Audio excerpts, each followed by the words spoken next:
அவர் தம் சிறகுகளால் உம்மை அரவணைப்பார். அவர் தம் ரெக்கைகளின் கீழ் நீர் புகலிடம் காண்பீர். சங்கீதம் 91:4 திருப்பாடல் 91:4 எருசலேம் நகரமானது, அதாவது எதிரிகளுடைய துருக்கியருடைய கைகளில் இருந்து 1917 டிசம்பர் 9 ஒரு அற்புதமான விதத்தை அது காக்கப்பட்டதுங்க. அதாவது என்னன்னா, இந்த பாலஸ்தீன பகுதியெல்லாம் ஒரு ஆலன்பி அப்படின்னு சொல்லக்கூடிய ஒரு ஆங்கிலேய தளபதி என்ன பண்றாரு, இறங்கி ஒர்க் பண்றாரு. அப்ப எல்லாத்தையும் கைப்பற்றார். பாலஸ்தீன பல இடங்களை கைப்பற்றிட்டாங்க. அந்த நாடுகள் மீது குண்டெல்லாம் வச்சு கைப்பற்றிட்டாங்க.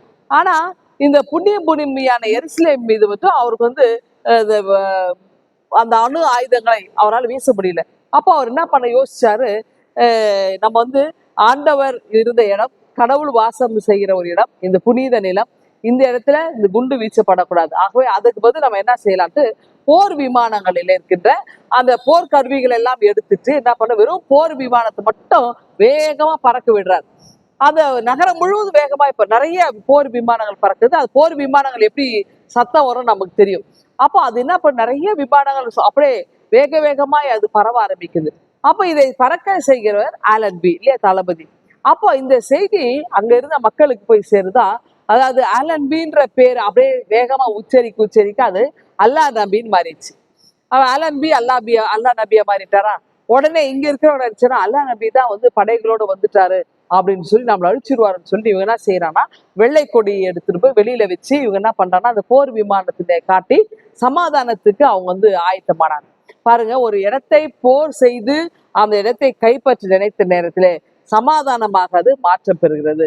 ஆண்டவர் நம்ம வாழ்க்கையில கூட இந்த போர் குணத்தை போன்று இருக்கின்ற செயல்கள் நம்ம இடத்திலே நமக்கு குடிக்கொள்ளும் என்று சொன்னால், அல்ல நம்மை தாக்கும் என்று சொன்னால், ஆண்டவர் அற்புதமாய் நம்முடைய சிறகின் மறைவிலே நமக்கு பாதுகாவலை கொடுக்கிறவராக இருக்கிறார். அப்படி என்றால் ஆண்டோடைய புயம் சிறப்பானது.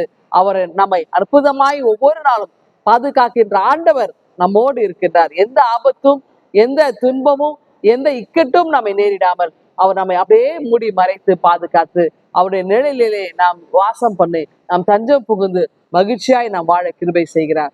ஆகவே ஆண்டு கரங்களை நாம் தஞ்சம் புகுவோமா? இந்த சிந்தனையோடு இந்த நாளை துவங்குங்கள். ஆண்டவர்களை ஆசீர்வதிப்பாராக. ஆமென். என் அன்பின் ஆண்டவரே, உம்முடைய சிறகுகளின் கீழே எங்களுக்கு பாதுகாவலை கொடுக்கிறேன். அதற்காக ஸ்தோத்திரம். தொடர்ந்து நீர் ஆசீர்வதி. மீட்பரேசு ஜெபிக்கிறோம் எங்கள் அன்பின் கடவுளே. ஆமென்.